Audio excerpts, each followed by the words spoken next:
மகிமைப்படுவதாக. தேவன் நம்மை கூட்டி சேர்த்ததற்காக நாம் அவரை துதிக்க கடனாளிகளாக இருக்கிறோம்.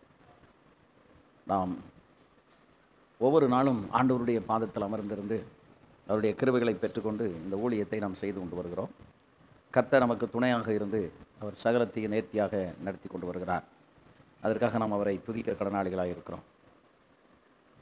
மத்தேயு 25ஆம் அதிகாரம் 21வது வசனத்தை எடுத்தவங்க வாசிங்க பார்ப்போம். மத்தேயு 25:21.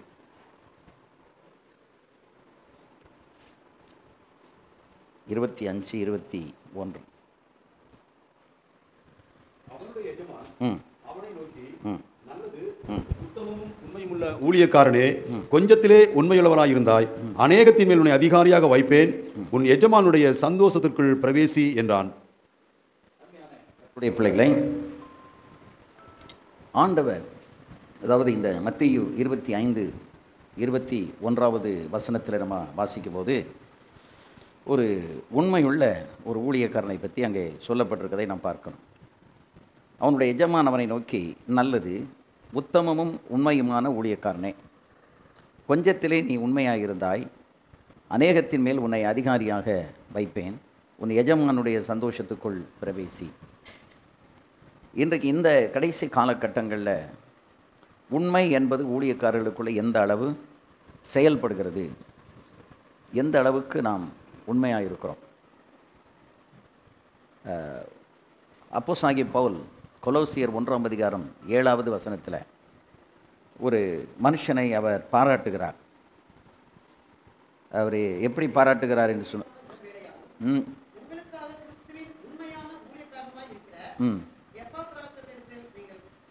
கற்றறிந்தீர்கள். அதாவது கொலோசியர் 1ஆம் அதிகாரம் 7வது வசனம், ஒரு உண்மையுள்ள ஒரு ஊழியக்காரனை பவுல் அடையாளம் காட்டுகிறார். அதாவது கர்த்தர் நம்மை பயன்படுத்த வேண்டுமானால் நம்மிடத்திலே சில குவாலிட்டிஸை எதிர்பார்க்கிறார். அந்த குவாலிட்டிஸில், அந்த தரத்தில் ஒன்று உண்மை. வேதம் சொல்லுது, உண்மை உள்ளவன் பரிபூர்ண ஆசீர்வாதங்களை பெறுவான் என்று சொல்லியிருக்கிறது. இந்த உண்மை என்கிற இந்த விஷயத்தில் ஊழியக்காரர்களாகிய நாம் எந்த அளவுக்கு உண்மையாக இருக்கிறோம், அல்லது உண்மையை கடைப்பிடிக்கிறோம், உண்மையை பேசுகிறோம் என்பது இன்றைக்கு ஒரு பெரிய கேள்விக்குறியாக இருக்கிறது. கர்த்தர் கிரியை செய்யலை, கர்த்தர் நமக்கு பலன் கொடுக்கலை, அல்லது கர்த்தர் நம்முடைய தேவைகளை சந்திக்கலை, அப்படி நிறைய குறைபட்டு கொள்கிறோம்.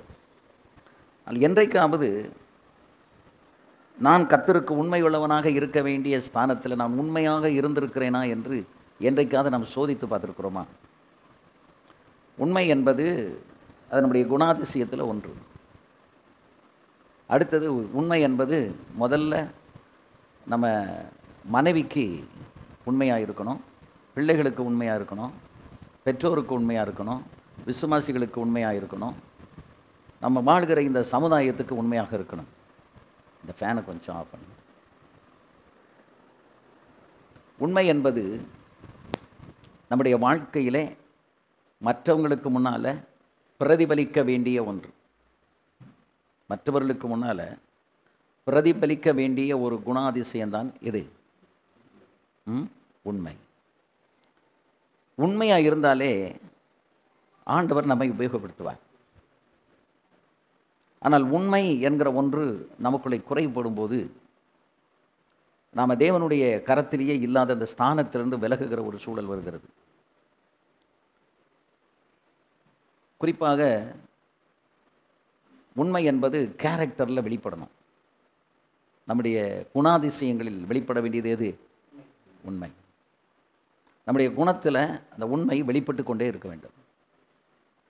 அது நம்ம அன்றாட வாழ்க்கையில் ஒவ்வொரு சந்தர்ப்பங்களை ஆண்டவர் நமக்கு தருவார். அந்த தேவன் தருகிற அந்த சந்தர்ப்பங்களிலெல்லாம் நாம் உண்மையுள்ளவர்களாக இருக்க முயற்சித்து உண்மையுள்ளவர்களாக இருந்தால் அதுக்கு ஒரு ரிவார்டு உண்டு. உண்மையாக இருந்தவர்களுக்கு என்ன உண்டு? ஒரு ரிவார்டு, ஒரு வெகுமதி உண்டு. ஆனால் இந்த ஒரு 54 வருட இந்த ஊழிய காலங்களில் ஊழியக்காரர்கள் ஒரு விஷயத்தில் உண்மையற்று போகிறத நான் தொடர்ந்து பார்த்து கொண்டே வருகிறேன். அது எது அப்படின்னா பொருளாதாரம், பணம். சத்துரு வந்து நம்மளை உண்மையற்றவர்களாக்கி உபயோகப்பட விடாமல் தடுத்து போடுறதுக்கு அவன் நமக்கு முன்னால் வைக்கிற சோதனையே எதுதான்? இந்த பொருளாதாரம், பணம் தான். ஆனால் ஆரம்ப காலங்களிலே, ஆரம்பம் என்று சொல்லும்போது இதிலிருந்து ஒரு 50 வருஷத்துக்கு முன்னாடி, ஒரு 70 நான் 71 தான் ரட்சிக்கப்பட்டேன். அந்த காலகட்டங்களில் பார்க்கும்போது இந்த உண்மை என்பதை அன்றைக்கு இருந்த ஊழியக்காரர்கள், எல்லாரும் சொல்ல முடியாது, ஆனால் பலர் அதை கடைப்பிடித்தார்கள். ஏழ்மைக்குள்ளே இருந்து, வெறுமைக்குள்ளே இருந்து தியாகம் செய்து எதை கடைப்பிடித்தார்கள்? உண்மை. முதலாவது கர்த்தருக்கு நான் உண்மையாக இருக்க வேண்டும் என்பதிலே அவர்கள் ரொம்ப குறிப்பாக இருந்தார்கள். இந்த உண்மை என்பது நம்முடைய ஊழியத்தில் ஒவ்வொரு ஆஸ்பெக்ட்லையும், ஒவ்வொரு காரியத்திலையும் அதை பிரதிபலித்து கொண்டே இருக்கணும். நமக்கு கொடுக்கப்பட்ட ஊழியத்தில் உண்மையாக இருக்கணும், நம்ம கையில் கிடைக்கிற காணிக்கையில் உண்மையாக இருக்கணும், கர்த்தர் நமக்கு கொடுத்ததான பிள்ளைகளில் நம்ம உண்மையாக இருக்கணும், நம்முடைய குடும்பத்தை நடத்துறதுல நம்ம உண்மையாக இருக்கணும், நம்ம இருக்கிற ஒரு ஸ்தாபனம் அப்படின்னு சொன்னால் அந்த ஸ்தாபனத்தில் நம்ம உண்மையாக இருக்கணும். இப்படி நிறைய ஏரியா உண்மை அப்படிங்கிறதே நிறைய நம்ம பேசிக்கொண்டே போகலாம். இந்த உண்மையற்று போனவர்கள் ஊழியத்தை விட்டே கடைசியில் அவங்க தள்ளப்பட்டதை நம்ம பார்த்துருக்கோம். ஊழியத்தில் உண்மையாக இல்லாததுனால தேவன் அவர்களை என்ன செய்திருக்கிறார்? சவுலை புறக்கணித்ததை போல புறக்கணித்திருக்கிறார். துவக்கம் வந்து அருமையாக இருக்கும். அந்த துவக்கத்தில் அருமையாக இருந்து நடத்தி கொண்டு வரும்போது யாருடைய இன்டர்வென்ஷன் இருக்கும்? யாருடைய இடையூறு இருக்கும்? சாத்தானுடைய இடையூறு இருக்கும். அந்த சாத்தானுடைய இடையூறு வரும்போது அங்கே தான் நம்ம மிஸ் ஆகிடுவோம், தவறிடுவோம். எந்த ஒரு காரியமானாலும் சரி, நமக்கு ஒரு பொறுப்பு கொடுக்கப்பட்ட அந்த பொறுப்பில் உண்மையாக இருக்கணும். நம்முடைய வாழ்க்கை இன்றைக்கி நிறைய பேர் தங்களுடைய பிள்ளைகளுக்கு உண்மையாக இல்லாததுனால, பிள்ளைகளை வளர்க்க வேண்டிய பிரகாரம் ஆவிக்குள்ளே வளர்க்காததுனால இன்றைக்கு அநேக ஊழியக்காரர்கள் புலம்பிக் கொண்டிருக்கிறார்கள். ஏன் புலம்பிக்கிட்டு இருக்காங்க அப்படின்னு சொன்னால், இன்றைக்கு பிள்ளைகள் அவர்களுக்கு உண்மையாகவும் இல்லை, கர்த்தருக்கு பிரயோஜனமாகவும் இல்லை, தேவனுக்கும் பிரயோஜனம் இல்லை, பெற்றோருக்கும் பிரயோஜனம் இல்லை. இப்போ நம்ம பெற்ற பிள்ளைகள் இப்படி இருக்கிறார்களே என்று அவர்கள் யோசிக்கும்போது இந்த ஊழியத்தில் அவர்களால் செயல்பட முடியாமல் அவர்கள் தடைப்படுகிறதை பார்க்கிறோம். ஆகவே உண்மை என்கிற இந்த காரியத்தில் நாம் வந்து ரொம்ப கவனமாக இருக்கணும். அந்த உண்மையை கடைப்பிடிக்கிறதுலே நாம் கவனமாக இருந்தால் ஊழியத்தை நம்ம ஜெயிச்சிடலாம். ஆமென். உண்மை உள்ளவன் பரிபூர்ண ஆசீர்வாதங்களை பெறுவான். நான் என்னுடைய வாழ்க்கையில் 45 ஆண்டு காலம் என்னுடைய ஆவிக்குரிய தகப்பனுக்கு நான் கூட இருந்து உண்மையாக இருந்திருக்கிறேன். எதுலேயுமே ஒரு கள்ளத்தனம் பண்ணதே கிடையாது. அப்போல்லாம் ஒன்றும் ரொம்ப வசதியாகவோ அல்லது எல்லா தேவைகளும் சந்திக்கப்பட்டது என்று சொல்ல முடியாது. அதெல்லாம் அப்படி இருந்தால் கூட அந்த அவர்களுக்கு யார் கையில் ஆண்டவர் நம்மளை ஒப்பு கொடுத்துருக்கிறாரோ அவங்களுக்கு நம்ம எப்படி இருக்கணும்? அடங்கி இருக்கிறது மட்டும் இல்லை, உண்மையாக இருக்கணும். சிலர் அடங்கிடுவாங்க, ஆனால் அவங்ககிட்ட என்ன இருக்காது? உண்மையாக இருக்காது. அடக்கமாக இருக்கிற மாதிரியே இருக்கும், ஆனால் அவங்க வாழ்க்கையில் உண்மை இருக்காது. அவங்கள பற்றியே வெளியில் போய் பேசுவாங்க. அதனால தான் கர்த்தர் அவங்க மேலே இருக்கிற கிருபையை விலக்கிடுவார். சவுல்கிட்ட ஒரே ஒரு வேலை தான் கொடுத்தாரு. ஒவ்வொருவரையும் ஆண்டவர் ஒவ்வொரு பர்பஸுக்காக தெரிந்தெடுக்கிறார். அந்த தெரிந்தெடுக்கப்பட்ட நோக்கத்தை புரிந்து கொண்டு அதில் கரெக்டாக நம்ம செயல்பட்டால் கடைசி வரைக்கும் நம்ம மேலே வைத்த கிருபையும் அபிஷேகமும் நம்மை விட்டு போகவே போகாது. அல்லேலூயா. சவுல் ஒரே ஒரு வேலை கொடுத்தார். அமலேக்கியரை இந்த வானத்தின் கீழே இந்த பூமியில் வைக்கக்கூடாது, முற்றிலுமாக அழித்து போடும். The total annihilation of the Amalekites. எதுக்காக அவங்கள கர்த்தர் ஒரு காரியத்தை சொல்கிறார் அப்படின்னா, தேவனுடைய பார்வையிலே ஒன்று இருக்கும், நமக்கு அது ஆரம்பத்தில் விளங்காது. நமக்கு இந்த ஊழியக்காரனை ஏற்படுத்தி இந்த ஊரில் வந்து ஊழியம் செய்ய அப்படின்னு ஆண்டவர் சொல்லும்போது புரிந்தும் புரியாமலும் தான் நம்ம அந்த இடத்துல ஊழியம் இருந்து செய்துக்கிட்டு இருப்போம். ஆனால் நம்மளை கொண்டு வந்து வைத்த தேவன் ஒரு நோக்கத்துக்காக நம்ம அங்கே வச்சுருப்பார். அந்த நோக்கத்தை நம்ம பிடிச்சிக்கிட்டோம் அப்படின்னா நம்முடைய ஊழியத்தில் வந்து சேதம் வரவே வராது. சவுலுக்கு அது புரியலை. நீ இந்த அமலைக்கீரை முற்றிலுமாக நீ அழிக்கணும், வேற இருக்கணும். அதான் நோக்கம். ஒரு மிருகம் இருக்கக்கூடாது. அமலேக்கியனுடைய எல்லையில் இருந்த ஒரு மிருகம் இருக்கக்கூடாது, உயிரோடு இருக்கக்கூடாது. அவருடைய குமாரர்கள், குமாரத்திகள், ராஜா, ஆண்கள், பெண்கள் யாருமே இருக்கக்கூடாது. அப்படி ஏன் ஆண்டவருக்கு இந்த அமலேக்கியர்கள் மேலே கோவம் வந்தது? ஏன் அவர்களை கம்ப்ளீட்டாக அழிக்கணும் அப்படின்னு விரும்பினார் அப்படின்னு சொன்னால், ஒன்று, இஸ்ரவேல் ஜனங்கள் வரும் பொழுது பலட்சியமானவர்களை அவர்கள் என்ன செய்தார்கள்? வெட்டி போட்டார்கள். இரண்டாவது, அமலேக்கியர்களுடைய வாழ்க்கை முறை. அதான் இந்த உண்மைங்கிறது வாழ்க்கையில் பிரதிபலிக்கணும், கேரக்டரில், குணாதிசையில் பிரதிபலிக்கணும்னு ஏன் சொல்கிறேன் அப்படின்னா, நம்ம எப்படி வாழ்கிறோமோ அதை ஆண்டவர் பார்த்துக்கிட்டே இருக்கார். நம்ம என்ன பேசுகிறோமோ அதை அவர் கேட்டுக்கிட்டே இருக்கார். ஆனால் நம்முடைய அறிவு வந்து மிக குறைவு. அதனால் நம்ம செய்கிறதையும் நம்ம பேசுகிறதையும் பார்க்குறாரா, கேட்குறாரா அப்படிங்கிற நாலேஜே நமக்கு கிடையாது. இந்த அகிலாண்டத்தையும் படைத்த ஆண்டவருக்கு ஒரு மூல முடுக்கில் உட்கார்ந்து பேசுகிற ஒரு விஷயத்தையும் அவர் கேட்பாரா? வேதம் தெளிவாக சொல்கிறது, நம்ம உட்கார்ந்து பேசும்போது அதை என்ன செய்கிறாரு? அவர் கவனமாக கேட்டுக்கிட்டு இருக்காரு. கர்த்தர் கேட்கிறார் அப்படின்னு சொன்னால் நம்ம பேச வேண்டிய நிறைய விஷயங்களை நம்ம பேச மாட்டோம்.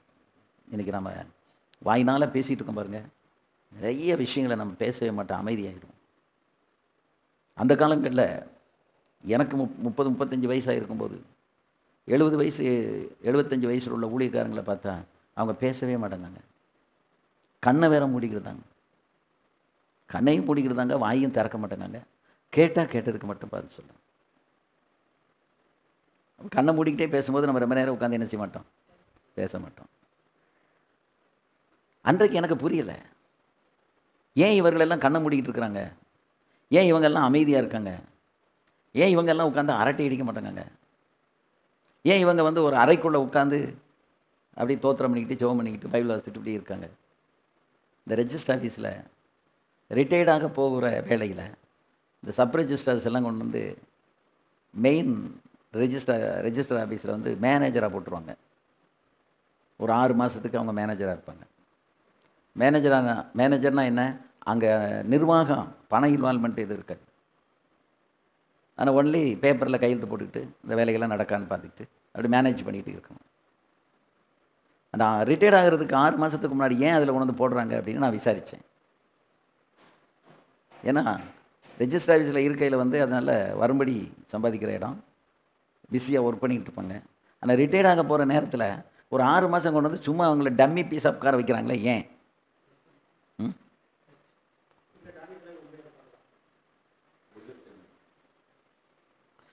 எந்த ஒரு காரியத்திலையும் அவங்க சிக்கி ரிட்டையர்மெண்ட் ஆகாமல் போயிடக்கூடாதுன்னு சொல்லி அவங்க மேலே வைத்த இரக்கத்தினால 6 மாதம் அவங்கள கொண்டு வந்து சும்மா இரு அப்படின்னு சொல்லி உட்கார வைக்கிறாங்க.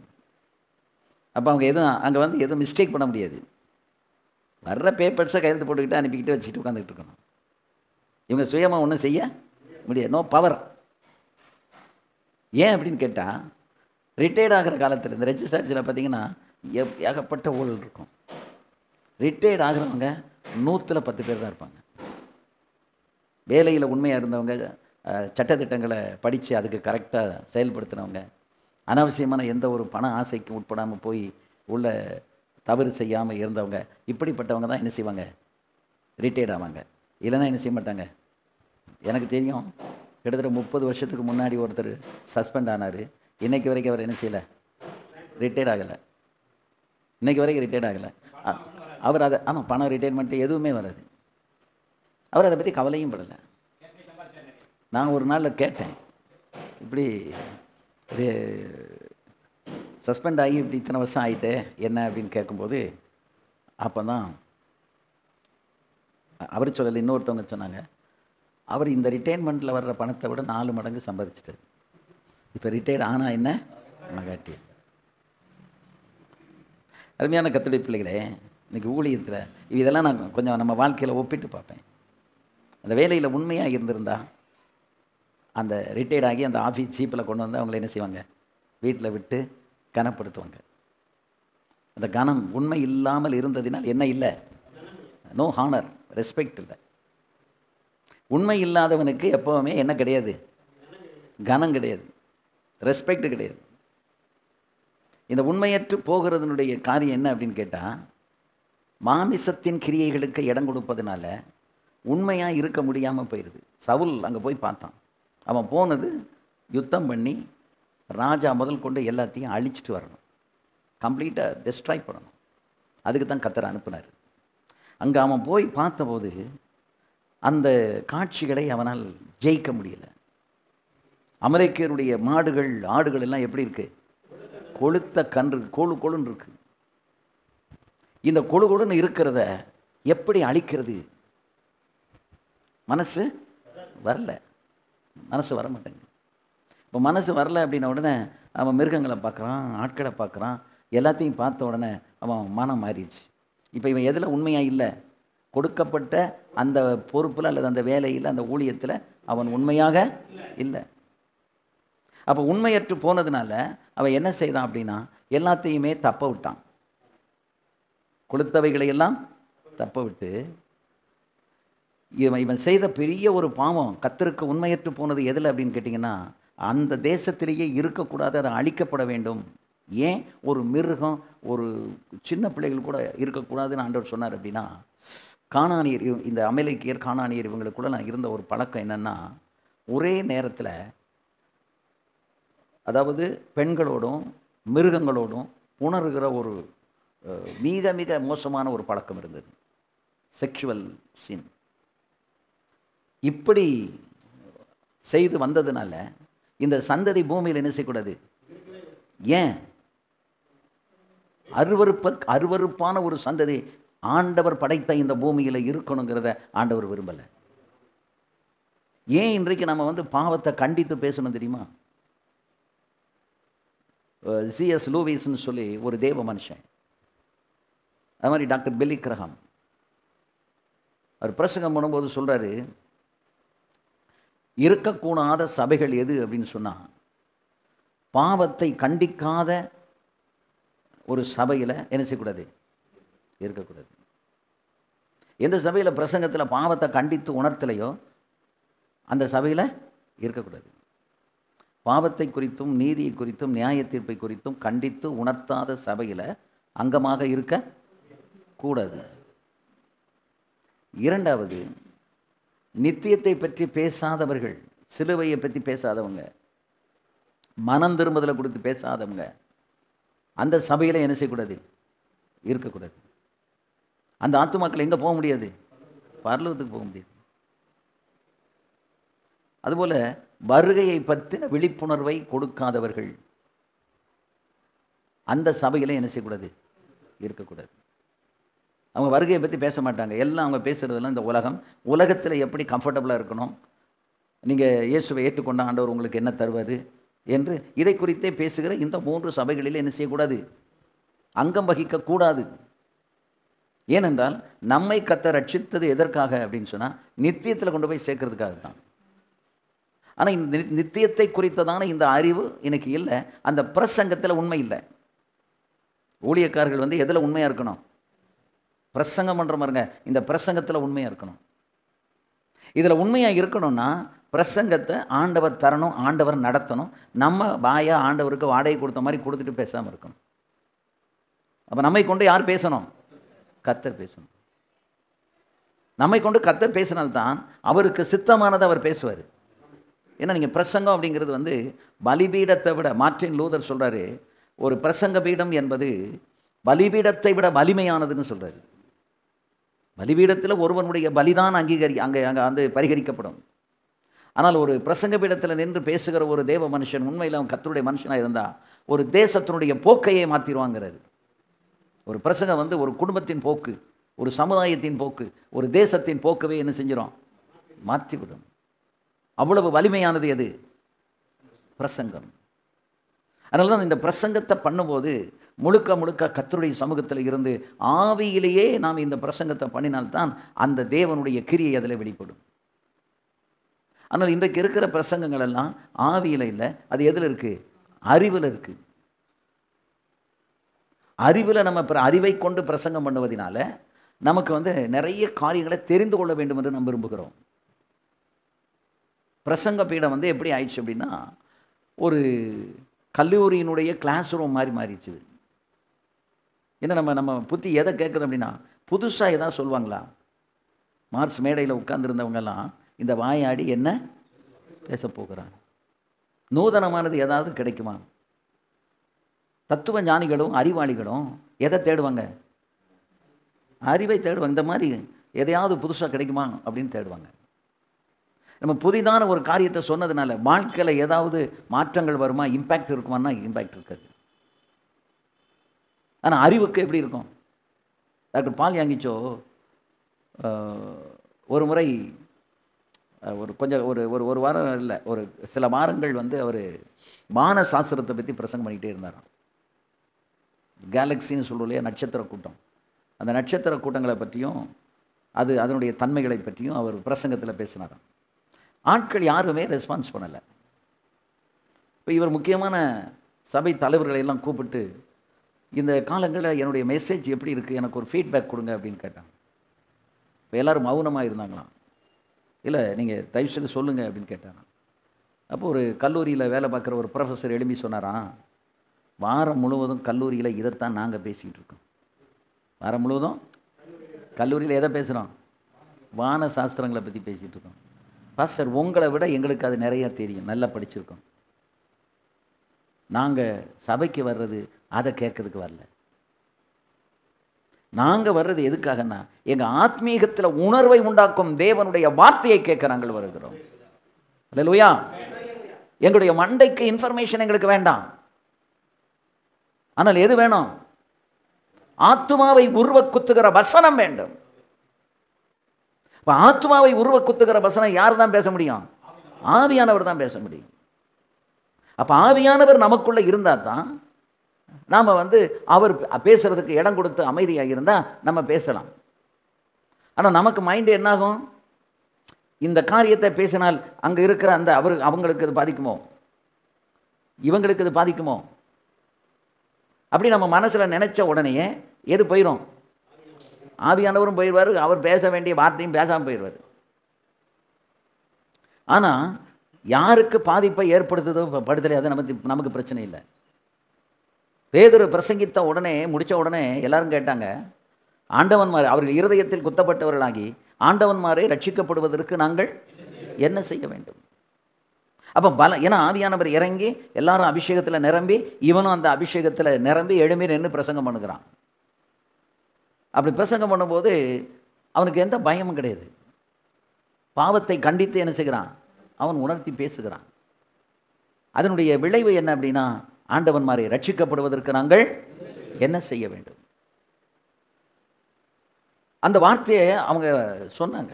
அதாவது நம்ம பண்ணுற ஒவ்வொரு பிரசங்கத்திலையும் அட்லீஸ்ட் யாராவது ஒரு சில நபர்களுக்கு அந்த வசனம் இருதயத்தில் குத்தி இருக்கணும், அல்லது ஒரு உணர்த்துதலை கொடுத்துருக்கணும். அப்படி இல்லை அப்படின்னா நம்ம பண்ணின பிரசங்கம் வேஸ்ட். தேவனுக்கு நாம் அன்றைக்கு உண்மை இல்லாமல் போயிருக்கிறோம்னு அர்த்தம். இன்றைக்கு இப்போ நான் உங்களுக்கு பேசுகிறேன் அப்படின்னா, நூதனமான உங்களுக்கு தெரியாத பல விஷயங்களை நான் படிச்சுட்டு உங்களுக்கு சொல்லலாம். கேட்குறதுக்கு எப்படி இருக்கும்? ரொம்ப நல்லா இருக்கும். ஆனால் உங்கள் ஆத்மாவுக்கு ஈடேற்றத்திற்கு அது என்ன பிரயோஜனம்? இது வகுப்பறை அல்ல. ஒரு பிரசங்க பீடத்தில் நின்று பேசுவது என்பது எது அல்ல? வகுப்பறை அல்ல. நான் பைபிள் காலேஜில் அகடமிக் டீனாக இருந்தவன். நான் பாஸ்டரும் கூட. ஆரம்ப காலத்திலேருந்தே என்னுடைய பிரசங்கத்தை கேட்டுட்டு என்கிட்ட ஒரு கேள்வி கேட்பாங்க. நீங்கள் பைபிள் காலேஜில் ஒரு அகடமிக் டீனாக இருந்தாலும் பிரசங்கம் வச்சு விளாசுறீங்களே எப்படி? ஏன்னா பைபிள் காலேஜில் டீச் பண்ணுறவங்களுக்கு எது வராது? பிரசங்கம் வராது. அவங்க பிரசங்கத்தையுமே எப்படி பண்ணிக்கிட்டு இருப்பாங்க? டீச்சிங்காக பண்ணிக்கிட்டு இருப்பாங்க. அது டீச்சிங் மாதிரி போய்கிட்டே இருக்கும். எல்லோரும் உட்காந்து தூங்கிட்டு இருப்பாங்க. அது நிறைய இன்ஃபர்மேஷன்ஸை கேதர் பண்ணி 3 மாதம் 48 கிளாஸு, 32 கிளாஸு, என்னென்ன பாடங்களை எல்லாம் சொல்லிக் கொடுக்கணும் அப்படின்னு ஒரு அறிவு விருத்திக்காக அந்த பாடங்களை அங்கே எடுத்து நடத்திக்கிட்டு இருக்கு. அந்த பாடத்தை படித்தவங்களுக்கு ஆத்மாவில் ஈடேற்றம் வருமானா வராது.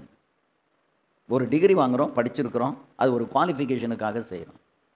பைபிள் காலேஜில் படித்து டிகிரி வாங்கிக்கிட்டு கோல்டு மெடல் வாங்கின ஒரு நபர் கூட உருப்படியாக ஒரு சபையை கட்டலை. ஆனால் பைபிள் காலேஜில் என்ன வாங்கியிருக்காங்க? Gold medal. அப்போ பைபிள் காலேஜில் கோல்டு மெடல் வாங்கினவங்க ஊழியத்தில் என்ன வாங்கணும்? Gold medal வாங்கணும்ல. எஸ்ஏபிசியில் படித்த ஒரு ஸ்டூடெண்ட்டு படித்து முடித்து அவன் தான் கோல்டு மெடல் அந்த வருஷத்தில். அவன் ஊழியத்துக்கு வந்த பிறகு ஒரு இந்து பிராமின் பொண்ணை கட்டி இந்துவாக போயிட்டான். இந்த டிகிரி, இந்த படிப்பு எங்கே கொண்டு போய் நிறுத்தியிருக்கு? அந்த அந்த வார்த்தை கொஞ்சமாவது உணர்வை கொடுத்திருந்தால் அந்த நிலைக்கு அவங்க போயிருக்க முடியாது. ரட்சிப்பு பேலன்ஸ் செய்யணும். நம்ம பிரசங்கத்தில் உண்மையாக இருக்கணும். ஆவியானவர் என்னெல்லாம் நம்மளை கொண்டு பேசுகிறாரோ அதை பேசுறதுக்கு நாம் விட்டு கொடுக்கணும். ஒரு ஊழியக்காரன் அட்லீஸ்ட் ஒரு பிரசங்கத்தில் கூட உண்மையாக இல்லை அப்படின்னா அவனை கர்த்தர் பயன்படுத்த முடியாது. ஒரு பிரசங்கத்தை ஆயத்தம் பண்ணுறதுக்கு அறிவு விருத்தி தேவையில்லை, ஆனால் ஆவியின் பலன் நமக்கு வேணும். உட்கார்ந்து தேவ சமூகத்தில் வந்து என்ன செய்யணும்? ஜெபிக்கணும். ஜெபமே இல்லைனாலும் தனியாக தேவ சமூகத்தில் சில மணி நேரம் உட்காந்துட்டு நீங்கள் புல்பீட்டில் நின்னீங்கன்னு சொன்னால் வந்திருக்கிற ஜனத்துக்கு ஏற்ற வார்த்தையை உங்கள் வாய் பேசுறதுக்கு உங்கள் வாயை கர்த்தர் எடுத்து பயன்படுத்துவார். அல்லேலூயா. அப்போ சபையில் வந்து பரிசுத்தம் உண்டாகணும். அந்த பரிசுத்தம் உண்டாவதற்கு இப்போ சபையில் விசுவாசிகளுக்கு நம்ம உண்மையாக இருக்கணும் அப்படின்னா நம்மளை நம்பி கர்த்தர் கொடுத்திருக்கிற இந்த விசுவாசிகளுக்கு நம்ம உண்மையாக இருக்கிறோம் என்றால் அவருடைய பாவங்களையும் அவருடைய குற்றங்களையும் அவருடைய தவறுகளையும் கண்டித்து உணர்த்தி அவர்களுக்காக நாம் ஜெபத்தில் போராடி அவர்களை எங்கே கொண்டு போய் நிறுத்திடணும்? நித்தியத்தில் கொண்டு போய் நிறுத்திடணும். அது 10 பேராக இருக்கலாம், 100 பேராக இருக்கலாம், 500 பேராக இருக்கலாம். எல்லா வேலையும் நடக்கும், அதெல்லாம் நடக்கும். அதற்கு பயப்படுகிறதுனால தான் இன்றைக்கி உண்மையற்று போகிறார்கள். அவர்களை கண்டித்து உணர்த்த தானே கர்த்தர் உங்களையே ஊழியத்துக்கு அழைச்சிருக்காரு. ஆண்டவருக்கு ஒரு வாய் வேணும், ஒரு மனுஷன் வேணும். அந்த மனுஷன் யாராக இருக்கணும்? ஒரு உண்மையுள்ள மனுஷனாக இருக்கணும். நீங்கள் அதை பற்றி கவலைப்பட வேண்டாம். தொடர்ந்து வந்து கொண்டே இருப்பார்கள், தவறிலிருந்து மீள மாட்டார்கள். இடையிடையே ஆவியானவர் அவர்களுக்கென்று செய்தியை கொடுத்து கொண்டே இருப்பார். உங்கள் வேலை பேசிக்கிட்டே இருக்குது. அவங்கள கன்விக்ட் பண்ணுறது, அவங்கள உணர்த்துறது, அவங்கள திருத்துறதெல்லாம் நீங்கள் இல்லை, அது ஆவியானவர். நம்ம ஆவியானவருக்கு உண்மையாக இருந்தோம்னா அவர் சொல்கிறத செஞ்சுட்டு போயிட்டே இருப்போம். மனசு பக்குவம் அடையலைன்னு அர்த்தம். நமக்கு மனம் பக்குவம் அடையலை. அடிக்கடி கடிந்து கொள்ளப்பட்டு தன் பிடரியை கடினப்படுத்துகிற மனுஷன் சகாயமின்றி சடுதியிலே நாசமடையும். இன்னைக்கு எத்தனை பேர் பெந்தகோஸ்து சபையில் ஊழியக்காரங்க விசுவாசிகள் நாசமடைந்து போய் கொண்டிருக்கிறார்கள் தெரியுமா? எதனால? கடிந்து கொள்ளப்பட்டும் பிடரியை ஆண்டவர் ரிக்கனா சபூரி லகாதி சுத்தான மக்க ஷாலபக்கமா. அதான் சொல்ல, என்ன நோக்கத்துக்காக ஆண்டவர் நம்மளை தெரிந்த அந்த நோக்கத்துக்கு நம்ம உண்மையாக இருக்கணும். சவுல் வந்து அமலேக்கியரை முற்றிலும் அழிப்பதற்காக அந்த ஒரு அசைன்மெண்ட் தான் அவனுக்கு கொடுத்தாரு. அந்த ஒன்றை அவன் உருப்படியாக செய்திருந்திருப்பான். ஆனால் அவனும் யோனத்தானும் அவங்களுடைய மரணம் அந்த யுத்தகலத்தில் இருந்திருக்காது. ஆண்டவர் வந்து அவனை பயன்படுத்தவே இல்லை அதுக்கு பிறகு. ஏன்னா அவருடைய இருதயத்துக்கு எப்படி இருந்தது? உண்மையற்ற மனிதன் தேவனுடைய இருதயத்திற்கு விசாரமாக இருப்பான். அவனை கர்த்தர் பயன்படுத்த முடியாது. அவனை புறந்தள்ளிடுவார். அவன் போய் அந்த காரியத்தை செய்யாம அவன் முதல்ல செய்த தவறு பாவத்தை அழிக்க சொன்னார, அழிக்கல. பாவிகளை அழிக்க சொன்னார, அழிக்கல. துன்மார்க்கனையும் வேசிக்கலனையும் விபச்சாரக்காரர்களையும் பொல்லாதவர்களையும் தேவனுக்கு விரோதமான பாவம் செய்தவர்களையும் மனம் திரும்புறதற்கு 430 வருடம் டைம் கொடுத்தார் ஆண்டவர். கானான் எகிப்திலே இஸ்ரவேல் ஜனங்கள் இருந்த 430 வருடமோ அது எதுக்காக அந்த பீரியடை கொடுத்தாரு? இவர்கள் மனம் திரும்புவதற்காக. ஒன்று, ஒரு மனிதனுடைய பாவம் நிறைவடைந்து அவன் அழிய வேண்டும், இல்லாவிட்டால் அவன் மனம் திரும்பி தேவரண்டை வந்து ஆசீர்வதிக்கப்பட வேண்டும். அந்த 430 வருடமோ அவர்கள் மனம் திரும்புவார்களா என்று எதிர்பார்த்தார் ஆண்டவர். ஆனால் அவங்க மனம் திரும்பலை. 400 வருடம் 430 வருடம் எப்படி? நான் அதை உங்களுக்கு சொல்கிறேன். இப்போ நம்ம அந்த பாயிண்ட்டுக்குள்ளே போனோம்னா இந்த பாயிண்ட் போயிடும். தேவன் அந்த காலம் முழுவதையும் எதுக்காக ஆண்டவர் அவங்களுக்கு கொடுத்தார் அப்படின்னு சொன்னால், கானானியர்கள் முழுவதுமே மனம் திரும்ப வேண்டும். அதான் தேவனுடைய பெரிய இருதயம். ஒரு பாவி, ஒரு துன்மார்க்கன், அவனை அழிக்கிறதுக்கு முன்னால் அவனுக்கு என்ன கொடுக்குறாரு? He gives enough time. அவனுக்கு தவணை கொடுக்குறாரு, காலத்தை கொடுக்குறாரு. இன்றைக்கு நீங்கள் பார்த்தீங்கன்னா எப்பவும் வீணாய் போகிற ஊழியக்காரன் யாருன்னா, அமைதியாக அடங்கி ஒரு மூலையில் உட்காந்துட்டு இருக்க எவனும் வீணாக போக மாட்டான். எல்லாம் பிரபல்யமானவங்க தான் என்ன ஆகுறாங்க? இருக்கடம் தெரியாமல் ஒரு மூலையில் உட்காந்து ஊழியத்தை செய்துக்கிட்டு இருக்கிறவங்க யாருமே என்ன செய்ய மாட்டாங்க. நீங்கள் பார்த்துருக்கீங்களா? யாரும் வீணாக போக மாட்டாங்க. ஆனால் வீணாக போகிறது யார்? கிருபையை வீணாக போக்கடிக்கிறது யார்? பிரபல்யமாக ஆனவர்கள். அந்த பிரபல்யமானவர்களுக்கு இருதய கடினம் வந்துடும். நமக்கு முன்னால் ஒரு கூட்டம் வந்துருச்சு அப்படின்னா, அந்த கூட்டத்தை பார்த்த உடனே ஒரு ஊழியக்காரனுக்கு என்ன வந்துடும்னா, ஆட்டோமேட்டிக்காக ஒரு மெத்தாப்பு வந்துடும், ஒரு கிறக்கம். ஏன் அப்படின்னு கேட்டால், கூட்டத்தை பார்த்து பிரசங்கிக்க பழகிட்டோம். இயேசு 12 பேரை தான் வச்சுக்கிட்டு அவங்களுக்கு போதனை கொடுத்துக்கிட்டே இருந்தார். மத்தேயு 5ஆம் அதிகாரம், 6ஆம் அதிகாரம், 7ஆம் அதிகாரம் எல்லாம் யாருக்கு கொடுக்கப்பட்டது? இந்த சீஷர்களுக்கு. அதுக்கு பின்னாடி ஒரு கூட்டம் இருந்து கேட்டாங்க. ஆனால் அவர் ஃபோக்கஸ் பண்ணது யாருக்கு? சீஷர்களுக்கு. ஆனால் இன்றைக்கு நமக்கு கூட்டம் குறைஞ்சிட்டுனா என்ன வராது? பிரசங்கம் வராது. அதனால் கூட்டத்தை குறையாமல் பார்க்கணுன்னு நம்ம பிரசங்கத்தை மாற்றுறோம். அந்த ஊழியத்தில் நம்ம அதில் உண்மையாக இருக்கிறது இல்லை. ஆவியானவர் பேசுகிறத நம்ம திரும்ப திரும்ப பேசிக்கிட்டே இருக்கணும். அதான் ஒருத்தர் நேற்றுக்கு சேலத்தில் கேட்டார், நம்ம அப்படி பேசும்போது ஜனங்களுக்குள்ள பாதிப்பு உண்டாகும்ல அப்படின்னு கேட்டார். மாம்சத்தில் பேசுனா பாதிப்பு வரும், ஆவியில் பேசுனா பாதிப்பு வராது. ஏன்னா ஆவியானவருக்கு எப்படி வெட்டணும்னு தெரியும், எப்படி குத்தணும்னு தெரியும், எப்படி தைக்கணும்னு தெரியும், எப்படி அதை சரிப்படுத்தணும்னு யாருக்கு தெரியும்? ஆவியானவருக்கு தெரியும். ஆனால் நம்ம மாம்சத்தில் நம்ம மனசில் நினச்சி நமக்கு சிலரை நினைக்கும் போது மன எரிச்சல் உண்டாகும், வேதனை உண்டாகும். அது எல்லாத்தையும் நம்ம காட்டிடுவோம். ஏன்னா நம்ம யார்? சொல்லுங்க, மனுஷன். இவங்க இவ்வளோ சொல்லியும் கேட்கலையே. ஏன்னா சிலருக்கு சில வார்த்தைகள் இன்னாருக்கு தான் இந்த வசனம், இந்த வார்த்தைங்கிறது நமக்கு என்ன செய்யும்? தெளிவாக தெரியும். அப்போ நம்ம இதனால் நம்ம இவங்க மனம் திரும்பிடுவாங்களா அல்லது இவங்க திருந்திடுவாங்களா என்றெல்லாம் நம்ம யோசித்து பிரசங்கம் பண்ணுவோம். நம்ம வார்த்தையினால் ஒரு காரியம் நடக்காது, ஆவியானவருடைய கிரியையினால தான் நடக்கும். அதனால் நம்ம ஆவியானவருடைய கிரியையை நம்ம எடுத்துக்கொள்ள விரும்புகிறோம். ஆவியானவர் செய்ய வேண்டிய காரியத்தை ஆவியானவர் செய்யணும், நம்ம செய்ய வேண்டிய காரியத்தை நம்ம செய்யணும். இந்த ரெண்டையும் நம்ம புரிந்து கொண்டு நாம் பிரசங்கம் பண்ணினால், நான் அந்த நேற்று கேள்வி கேட்டவர்கிட்ட நான் சொன்னேன், ஆவியானவர் பேசினார்னா யாருக்கும் எந்த பாதிப்பும் வராது. அதுக்கு தான் நான் சொன்னேன், இப்போ ஏசு கேட்ட கேள்விக்கு இருதயம் பக்குவம் அடையணும். ஏசுரா 7:10 அவன் என்ன சொன்னான்? எஸ்ரா இந்த கற்பனைகளை போதிக்கிறதுக்கு தன் இருதயத்தை என்ன செய்தான்? பக்குவப்படுத்தி இருந்தான். இப்போ பிரசங்கம் பண்ணுறதுக்கு என்ன வேணும்? இருதய பக்குவம் வேணும். நான் ஒரு 45 வருஷத்துக்கு முன்னால் பிரசங்கம் பண்ண டைரியை எடுத்து பார்த்தேன். அதுலேருந்து ஒரு 10 வருஷத்துக்கு பின்னாடி உள்ள டைரியை பார்த்தேன். இப்போ இருந்து ஒரு 20 வருஷத்துக்கு முன்னால் உள்ள அந்த டைரியை எடுத்து பார்த்தேன். இப்போ நான் பிரசங்கம் பண்ணிக்கிட்டு இருக்க அந்த பிரசங்க டைரியும் பார்த்தா ஒன்றுக்கு ஒன்று என்ன இல்லை, சம்மந்தம் இல்லை. ஏன்னா ஆரம்ப காலத்தில் அன்னைக்கு இருந்த அறிவுக்கு தகுந்த மாதிரி நம்ம பேசணும். அதுக்கப்புறம் அந்த மெசேஜை பார்த்தா கொஞ்சம் மெச்சூர்டாக தெரிஞ்சது. வர வர வர அந்த செய்தியினுடைய தாக்கம், அந்த செய்தியினுடைய பாயிண்டெல்லாம் எப்படி இருக்குது? நல்ல ஒரு வளர்ச்சிக்கு எதுவாக. இப்போ ஆரம்பத்தில் பேசுகிற மாதிரி இப்போ பேச முடியுமா? ஏன்? எனக்கு அறிவு வளர்ந்துருக்கு, அனுபவம் வளர்ந்துருக்கு, அபிஷேகம் கூடி இருக்கு, அதே நேரம் இருதயம் பக்குவமாயிட்டு. இப்போ என்ன இருதயம் இருக்குது? அப்போஸ்தலனாகிய பவுல் சொல்கிறார் பாருங்க, தகப்பனை போல சுமக்கிற இருதயமோ, பால் கொடுக்கிற தாயை போன்ற ஒரு இருதயமோ நமக்கு வந்துருச்சு. பச்சாதாபம் இருக்குது, பரிதாபப்பட வேண்டி இருக்குது, அதே நேரம் கண்டிப்பு இருக்குது, அரவணைப்பு இருக்குது. இப்போ எல்லாமே இப்படி வந்துருச்சு.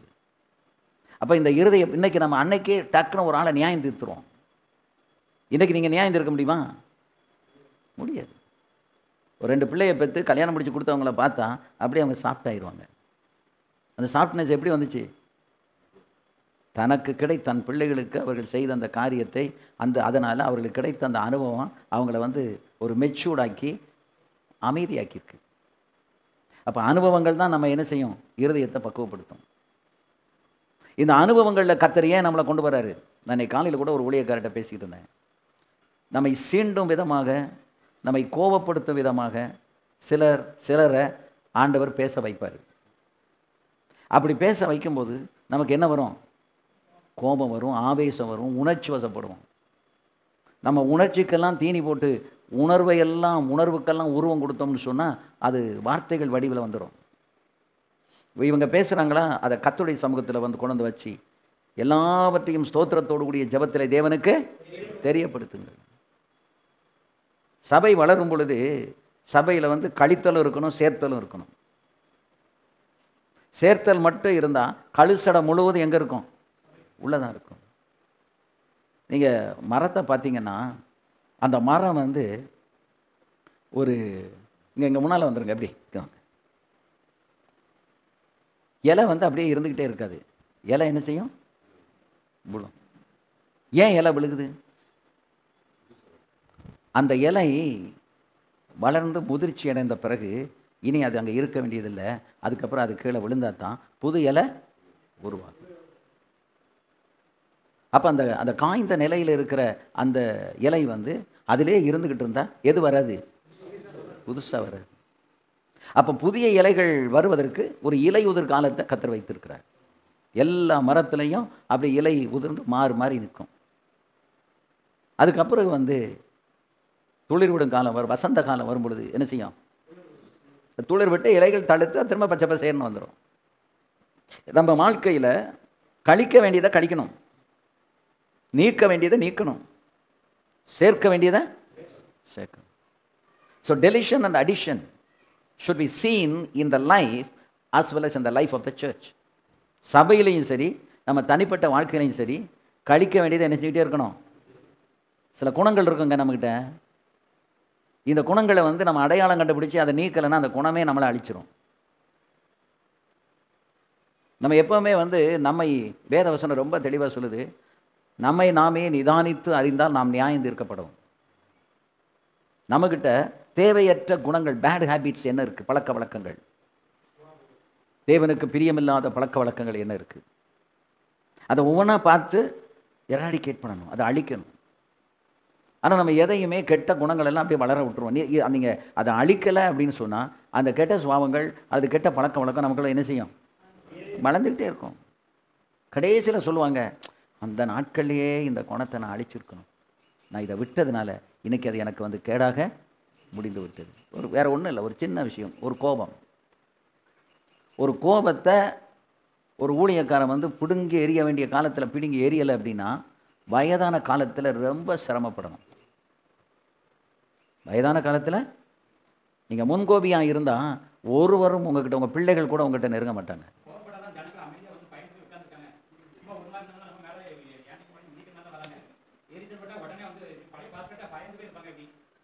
உங்கள் பாஸ்டர் வந்து நல்லா கோபப்படுறவர், அப்படி தானே? அவரை பற்றி இன்றைக்கி என்ன சர்டிஃபிகேட் கொடுக்குறீங்க? நீங்கள் என்ன என்கிட்ட சொல்லும்போது என்ன சொன்னீங்க? என்னையே என்னோடய ஆவிக்குரிய தகப்பன் என்னை உடைச்சி நொறுக்கி ஒன்றுக்கும் இல்லாமல் ஆக்கிட்டாருன்னு தானே சொன்னீங்க? அதான் ரிசல்ட்டு. நீங்கள் கோபப்பட்டால் அன்றைக்கு அவங்க பம்முவாங்க, ஆனால் உங்கள் ஊழியமே அழிஞ்சு போயிடும். அந்த மைக்கில் சொல்லுங்கள், எல்லோரும் கேட்குறேன். கோபப்படுறது கெட்டு போகிறதுக்கு ஒரு பெரிய காரணம் கூட இருக்கிறவங்க தான். நானும் என்ன சொல்லுவேன், நீங்கள் நல்ல கோபப்பட போய் தான் நாங்கள் நல்லா இருக்கணும்னு சொல்லிகிட்டே இருந்திருக்கேன்.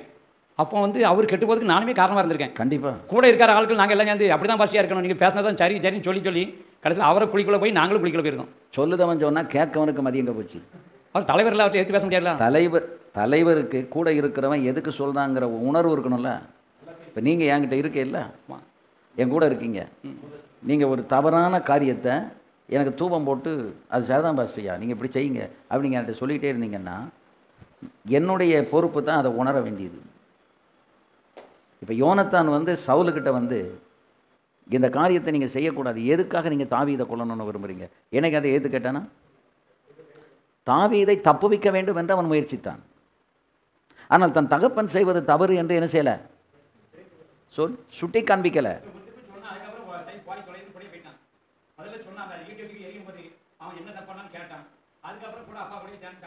அதுதான் தவறு.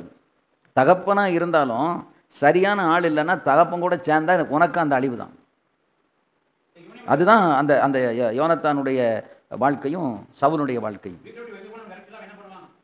வெளியே போகணும் இன்றைக்கி. அதனால தான் நம்ம ஊழியத்தில் வந்து இன்றைக்கி சங்கடப்படாமல் வசதியாக ஒரு மாதிரி வந்து உட்காந்துட்டோம். இனி இதை விட்டு நம்ம அப்படி இப்படி அசைஞ்சிடக்கூடாது, எப்படியோ காலத்தை ஓட்டிக்கிட்டு போகணும்னு நினைக்கிறோம். ஆவியானவர் அப்படிப்பட்ட ஆட்களை எடுத்து பிரசங்கம் பண்ண வைப்பாரா? பிரசங்கம் பண்ணுவாங்க இவங்க. இந்த பிரசங்கத்தில் இருதயம் குத்தப்படுமா? மனம் திரும்புவாங்களா ஜனங்கள்? அவங்க தவறுகள் சுட்டி காண்பிக்கப்படுமா? முகத்தாட்சியம் பண்ணுவது நல்லதல்ல. தவறு அப்படின்னா தவறு சுட்டி காண்பிக்கப்பட வேண்டும். அந்த தவறை சுட்டி காண்பிக்கிறதுக்கு தான் பிரசங்கம். 1 கொரிந்தியர் 1:21 என்ன சொல்லுது? எதிர்த்து பேசுவது வேறு. நீங்கள் எதிர்த்து பேசுகிறீங்கன்னாலே உங்கள் குணம் சரியில்லைன்னு அர்த்தம். எங்கள் பாஸ்டியா வந்து பேட்டையில் நான் ஊழியம் செய்து கொண்டு இருக்கும்போது என்னை வண்ணார்பேட்டையில் வந்து ஊழியம் செய்ய சொன்னாங்க. ஏன்னா வண்ணார்பேட்டையில் எங்கள் மிஷனுக்கு ஒரு பெரிய கட்டடம் இருந்துச்சு. அந்த கட்டடம் சும்மா கிடக்கு, நீங்கள் அங்கே வந்து ஊழியம் செய்யுங்க அப்படின்னு சொல்லி சொன்னாங்க. நான் அதுக்கு செவி சாய்க்கலை, பதிலும் சொல்லலை, சரின்னு சொல்லலை, அமைதியாக இருந்துட்டேன். சில வருடங்கள் கழித்து திரும்ப ஒரு முறை சொன்னாங்க. அப்பவும் நான் பதில் சொல்லலை. இறுதியாக அதுலேருந்து ஒரு 2 வருஷம் கழித்து திரும்ப யார் சொன்னாங்க, நான் இது சொல்லிக்கிட்டே இருக்கேன், சிரித்து சிரித்து மலிப்பிக்கிட்டே இருக்கீங்க, நீங்கள் அந்த வண்ணார்பேட்டையில் போய் அந்த கட்டிடத்தில் ஒரு சபையை கட்டலாம்ல அப்படின்னா. எனக்கு ஆண்டவர் எங்கே கட்ட சொல்லியிருக்காரு? பேட்டையில். சத்தத்தை நான் எங்கே கேட்டிருக்கேன்? பேட்டையில். எதுக்காக நான் சத்தம் கேட்டேன்? அந்த பேட்டையில் ஊழியம் செய்கிறதுக்கு தான் கர்த்தருடைய சத்தம் எனக்கு கிடைச்சது.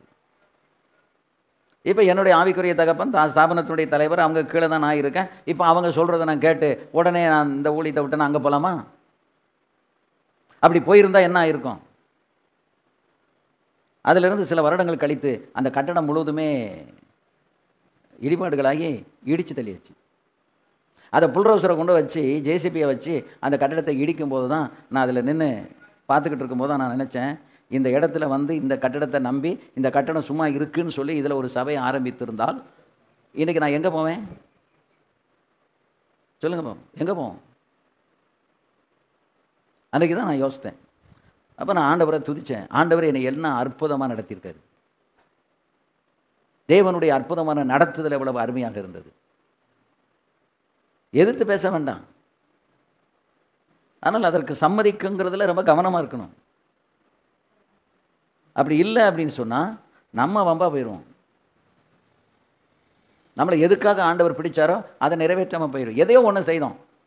அமலேக்கியரில் போய் அவன் யுத்தம் பண்ணான், ஆனால் தேவ சித்தம் செய்தானா? அவன் யுத்தத்துக்கு போக சொன்னார், யுத்தத்துக்கு போனான், யுத்தம் பண்ணான். பட் அவன் தேவ சித்தம் செய்தானா? இல்லைல்ல. அவன் எந்த சித்தத்தை செஞ்சான்? சுய சித்தத்தை செஞ்சான். அவனுக்கு இதெல்லாம் கொளுத்து போய் இருக்கு பார்த்தான், இதெல்லாத்தையும் நம்ம கொண்டு போயிடுவோம். ஆண்டவருக்கு வந்த பயங்கரமான கோபம் என்ன தெரியுமா? அந்த தேசத்திலே அதெல்லாம் அழிக்கப்பட்டு சுத்திகரிக்கப்படணும்னு ஆண்டவர் நினைச்சாரு. வானத்தின் கீழே ஒரு அமெரிக்கன் கூட என்ன செய்யக்கூடாது, இருக்கக்கூடாதுன்னு மோசைக்கிட்டு சொன்னார், எழுதி வைனார். இப்போ இந்த தீட்டுப்பட்டவைகளை எல்லாம் எங்கே கொண்டு வந்துட்டான்? இஸ்ரவேலுக்குள்ளே கொண்டு வந்துட்டான். அதுதான் தேவனுக்கு வந்த பயங்கரமான கோபம். அந்த தேசம் தீட்டுப்பட்டது என்று அங்கே அழிக்கும்படிக்கு நான் சொன்னேன், நீ அதை எடுத்துக்கொண்டது எங்கே வந்துட்ட? இந்த கானான் தேசத்துக்குள்ள, என்னுடைய தேசத்துக்குள்ள. இன்னைக்கு அமெரிக்கா ஏன் நியாயம் தீர்க்கப்பட்டு இருக்கு தெரியுமா? ஏன் தீ பிடிச்ச தீ அணையலை தெரியுமா? ஒரே நேரத்தில் ஒரு பக்கம் தீ, ஒரு பக்கம் பனிப்புயல், ஒரு பக்கம் இடிபாடு, நிலநடுக்கம், எல்லாம் அடுத்தடுத்து ஏன் வருது? லாஸ் ஏஞ்சலஸ் அந்த தீ 3 மாதம் பிடிச்சி எரிஞ்சது. இப்போமா அணைஞ்சிருக்கா இல்லையான்னு தெரியல, எரிஞ்சுக்கிட்டு தான் இருக்கும் ஒரு பகுதியில். ஏன்னா அந்த லாஸ் ஏஞ்சல்ஸ் தான் சினிமாவினுடைய நகரம், பாவத்தினுடைய உச்சக்கட்ட பிறப்பிடாது.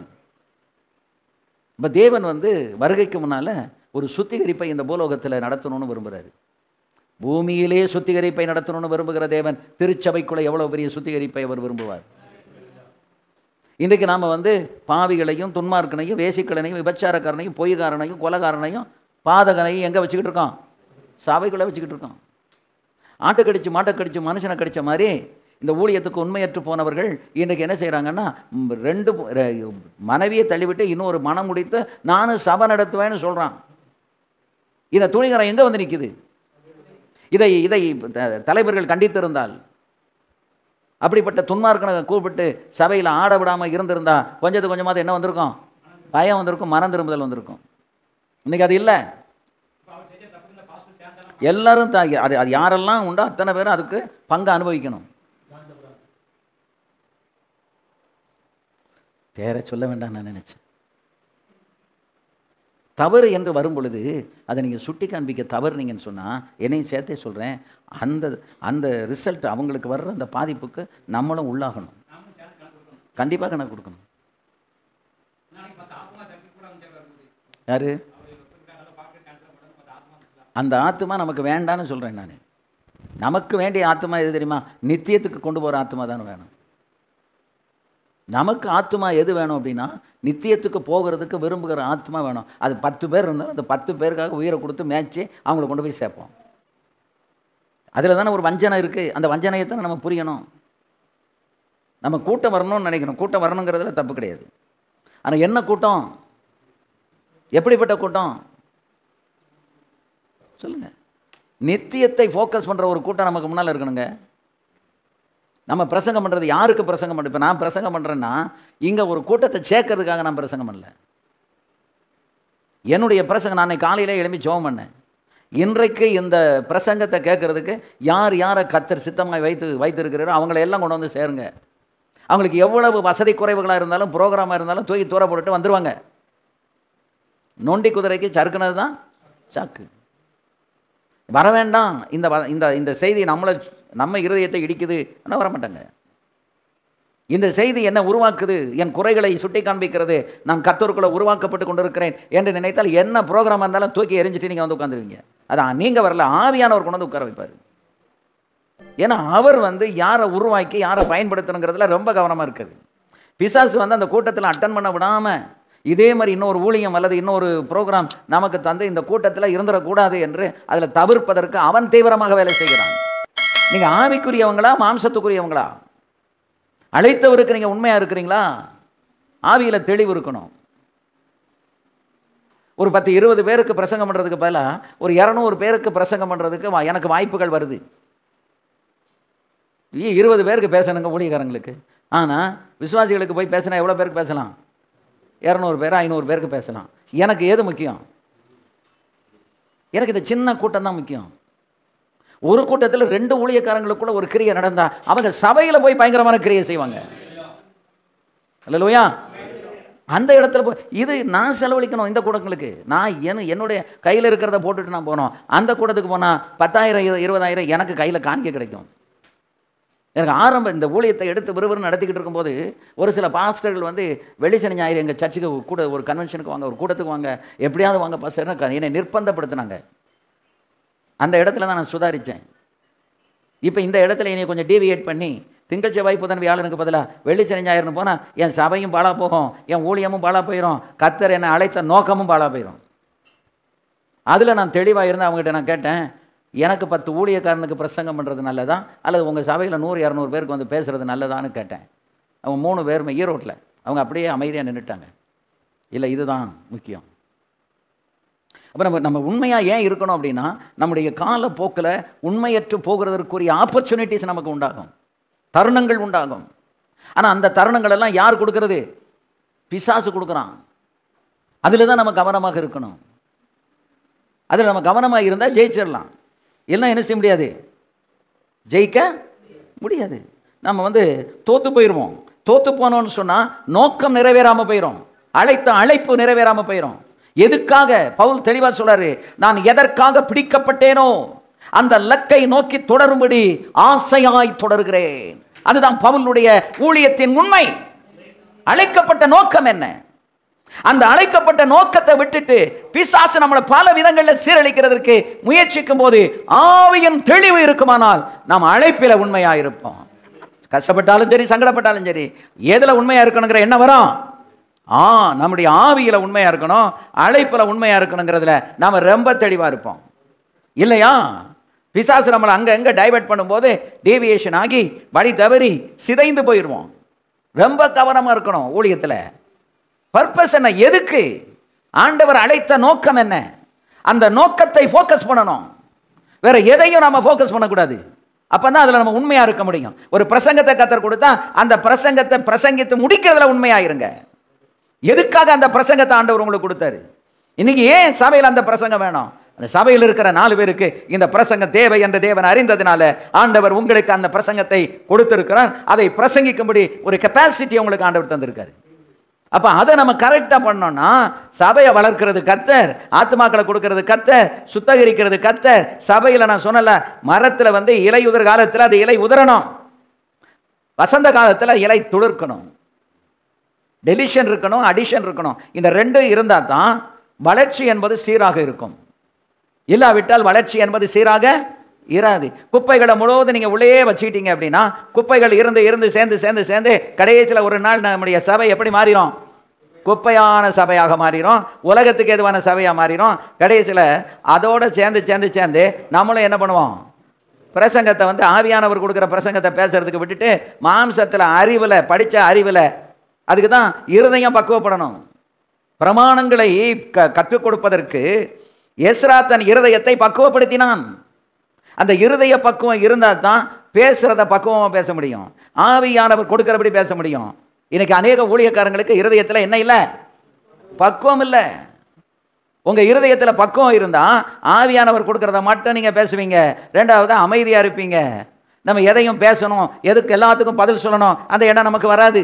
அதான் சொன்னல, எனக்கு 60, 50 இருந்த அந்த எண்ண ஓட்டங்கள் இப்போ இல்லை. இப்போ 72 நிதானம் வந்துருச்சுது, பொறுமை வந்துருச்சுது, அமைதி வந்துட்டு, அடக்கம் வந்துட்டு, முன்னால விட ரொம்ப தாழ்மை வந்துட்டு, மதிக்கப்படணுங்கிற எண்ணத்தை நான் அந்த எண்ணம் எனக்கு பயிற்சி. எனக்கு இப்போ யார் என்னை மதிக்கணும்? கர்த்தர் என்னை மதிக்கணும். மனிதர்கள் என்னை மதிப்பதை விட என் தேவனாகிய கர்த்தர் என்னை மதிக்க வேண்டும். அவருடைய சித்தத்தை நான் நிறைவேற்ற வேண்டும். அதற்காகத்தான் ஓடிக்கொண்டிருக்கிறேன், அதற்காகத்தான் செய்து கொண்டிருக்கிறேன். தேவனை ப்ளீஸ் பண்ண நம்ம நினைக்கிறோமே ஒழிய நம்ம யாரையும் ப்ளீஸ் பண்ண வேண்டிய அவசியம். நீங்க மனுஷனை ப்ளீஸ் பண்ண நினைச்சீங்கன்னா உங்க பிரசங்கம் வருதா?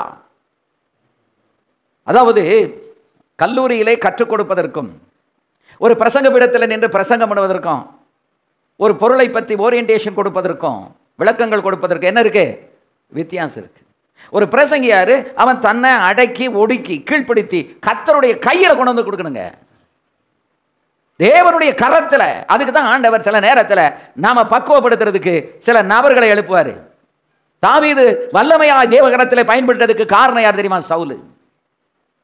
சவுல் வந்து அவனுக்கு இடையூறு கொடுத்து கொண்டே வந்தான். 13 வருஷத்துக்கு மேல இடையூறு கொடுத்தான், கொலை செய்ய வந்தான். ஆனா கர்த்தர் அவன் கையில ஒப்பு கொடுக்கல. ஆனா அவனை வச்சு இவனை பக்குவப்படுத்திக்கிட்டே இருந்தாரு. அதனாலதான் அவனை அப்படி பக்குவப்படுத்திக்கிட்டே இருக்கும்போது ஒரு நாள் ஒரே குகையில 2 பேரும் இருக்கிறாங்க. ஆயுததாரி சொல்றான், இவனை ஒரே போட்டு இன்னைக்கு நம்ம தொலைச்சிட்டோம்னா நிம்மதியா இருக்கலாம், என்ன சொல்றீங்க? அப்பதான் சொன்னான், தேவனால் அபிஷேகிக்கப்பட்ட மனுஷன் மேல கை போட்டு குற்றம் இல்லாமல் போகிறவன் யாரு? அந்த வார்த்தைகளை கவனிங்க. தன்னை கொலை பண்ண வந்த துரோகித் மாமனார் தான், ஆனா துரோகி அல்லவா? அந்த சவுலை குறித்து அவன் சொன்ன வார்த்தை என்ன? அதுதான் தேவனுக்கு பிரியமாக இருந்தது. அந்த வார்த்தை தான் இந்த தாவீதை அவ்வளவு வல்லமையாய் பயன்படுத்தினது. காரணம் என்ன தெரியுமா? தாவீதுக்கு தெரியும் இவனை அழிப்பது மிக எளிது, ஆனால் இவனால் வருகிற இடையூறுகள்ல நான் பக்குவப்பட்டுக்கிட்டு இருக்கிறேன். யார் அதை அறிந்திருந்தது? தாவீது. இந்த சவுல் அவனுக்கு எந்த விதத்திலும் பிரயோஜனமா இல்லைங்க. ஆனா அந்த தாவீது அவனுக்கு அவ்வளவு இடையூறுகளை கொடுத்தான். அபிஷேகம் அவனை விட்டு போன பிறகு அவன் ஒரே ஒரு வேலை தான் செஞ்சான். அது என்ன வேலை? தாவீதை கொல்ல வேண்டும் என்று ஒரு மனிதனை கொல்லுவதற்காகவே தன் காலத்தையும் நேரத்தையும் பணத்தையும் அரசாட்சியையும் தன்னுடைய பவர் எல்லாத்தையும் he misused. Everything was misused. But தாவீது அப்படி அல்ல. அவனுக்கு இருக்க வீடு இல்லை, நெருக்கடியாய் அலைந்து கொண்டிருக்கிறான். குடும்பத்தோட ஒரு இடத்துல இருக்க முடியல.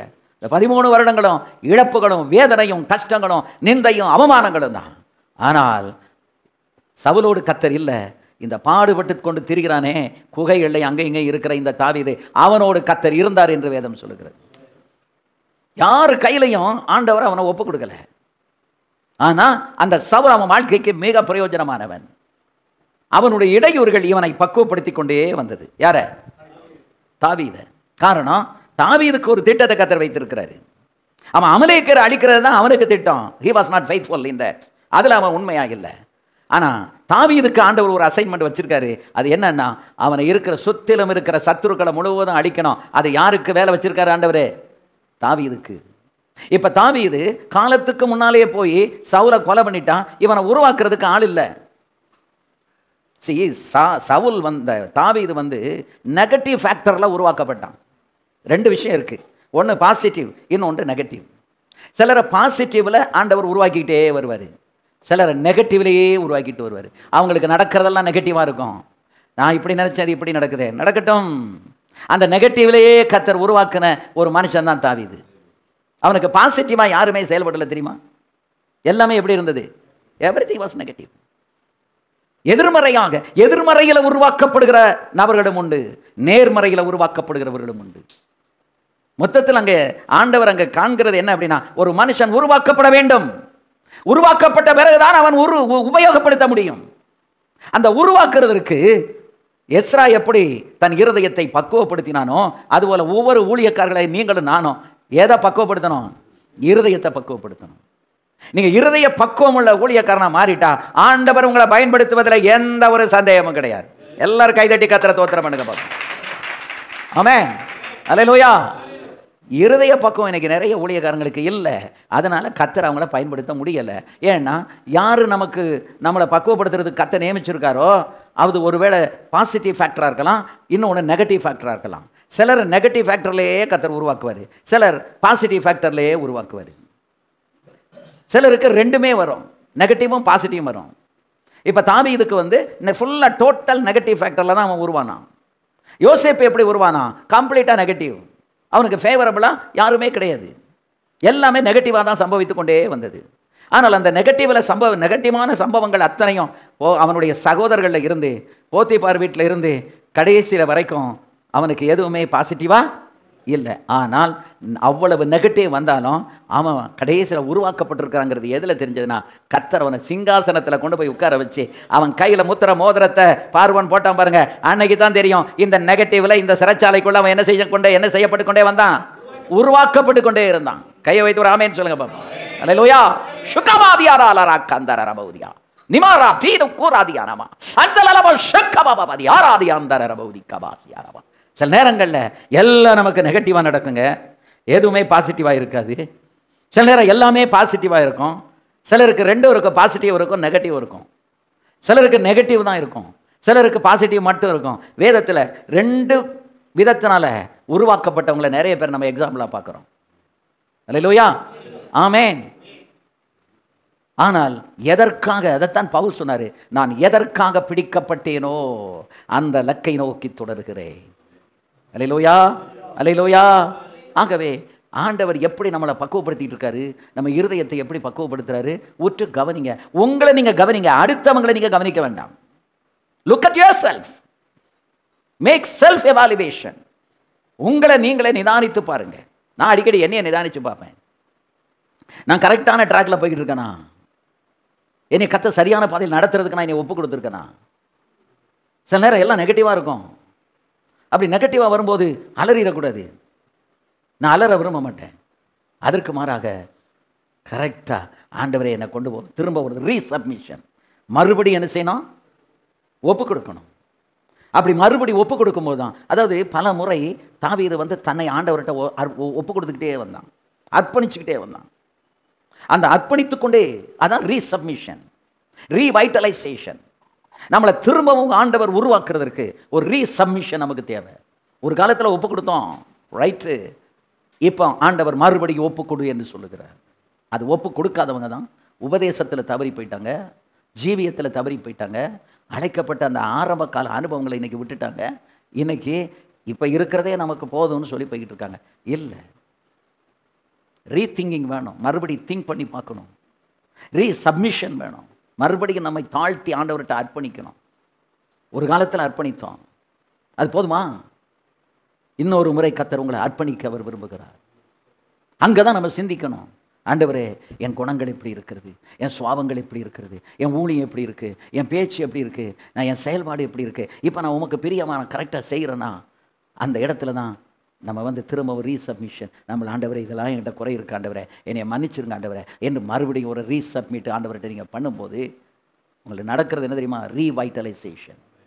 மறுபடியும் உங்களுக்கு நல்ல ஒரு வைட்டல், ஒரு பயங்கரமான உந்து சக்தி, ஒரு வல்லமை, மறுபடியும் புதுப்பிக்கப்பட்ட வல்லமையை கத்த தருகிறார். சங்கபல ரகத்துரபில் அக்கரபஷாபாதியா அம்பரபல ரபோஷமா. எப்பொழுதெல்லாம் நம்மை மறுபடியும் கத்தர் கையில் ஒப்பு கொடுக்கிறோமோ அப்பெல்லாம் ஆண்டவர் ஒரு முறை நம்மை மறுபடியும் நம்மை புதுப்பித்து ஒரு புதிய பெறனால் இடைகட்டி கொண்டே இருப்பார்.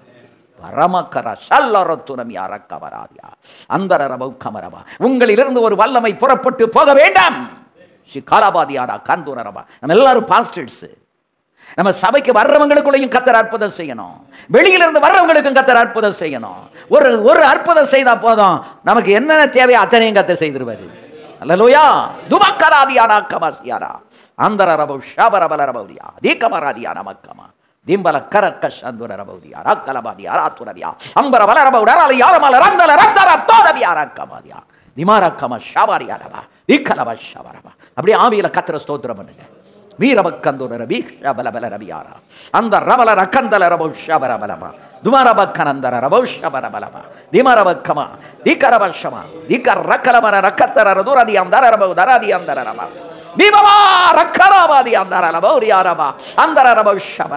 மறுபடியும் உங்களை சப்மிட் பண்ணுங்க. ஒரு ரீவைட்டலைசேஷனுக்குள்ள கர்த்தர் உங்களை கொண்டு வருகிறார். புதுப்பிக்கப்பட்டு உயிர்ப்பிக்கப்பட்ட ஒரு நிலைக்கு கர்த்தர் நம்மை கொண்டு வருகிறார்.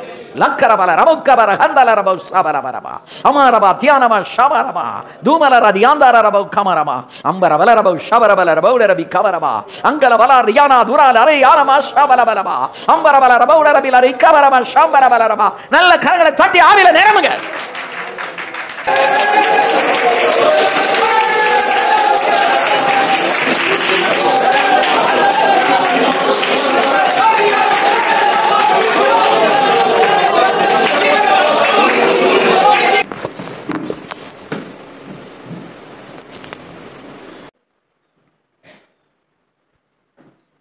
மத்தேயு 25:21 அவனுடைய எஜமான் அவனை நோக்கி, நல்லது உத்தமமும் உண்மையுமான ஊழியக்காரனே, கொஞ்சத்திலே உண்மையாயிருந்தாய், உன்னை அநேகத்தில் அதிகாரியாக வைப்பேன், உன்னை அதிகாரியாக வைப்பேன், உன் எஜமானுடைய சந்தோஷத்திற்குள் பிரவேசி என்றான். நல்ல கவனிங்க. ஒரு உத்தமமும் உண்மையான மனுஷன் தான் எஜமானுடைய சந்தோஷத்துக்குள்ளே போக முடியும். அந்த எஜமான் வரப்போகிறார். அந்த எஜமான் அவருடைய சந்தோஷத்துக்குள்ளே நம்மளை பிரவேசிக்கிறதுக்கு நம்மளை கூப்பிட வரப்போகிறார். அவர் கூப்பிட வரும்போது உத்தம உண்மையான மனுஷனாக இருந்தால் கூட்டிகிட்டு போவார், இல்லைன்னா கைவிட்டுருவார். அது ஊழியக்காரனாக இருக்கலாம், தலைவராக இருக்கலாம், பெரிய பாடகராக இருக்கலாம், பெரிய பிரசங்கியாக இருக்கலாம். அதெல்லாம் ஆண்டவருக்கு தேவையில்லை. ஆண்டவருக்கு தேவை உத்தமமும் உண்மையும் உள்ள ஒரு ஊழியக்காரன். அல்லேலூயா. ஆமென். ஒரு ஃபெய்த்ஃபுல் சர்வெண்ட், உத்தமமானவன், உண்மையானவன். அப்படின்னா இந்த உத்தமம் உண்மையும் ஜீவியத்தில் முதல்ல பிரதிபலிக்கணும். ஜீவியத்தில் பிரதிபலித்தா தான் அது எங்கே பிரதிபலிக்க முடியும்? ஊழியத்தில், குடும்பத்தில். எத்தனை அந்த காலத்தில் ஆவிக்குரிய தாய்மார்களாக இருந்தவங்க இன்றைக்கி அவங்க பிள்ளைகளை ஆவிக்குரிய பிள்ளைகளை வளர்க்க தவறிட்டாங்க, உபதேசத்தை சொல்லிக் கொடுக்க தவறிட்டாங்க. தகப்பனும் தாயும் மேலே நோக்கி போகும்போது பிள்ளைகள் கீழ் நோக்கி போய்கிட்டு இருக்காங்க.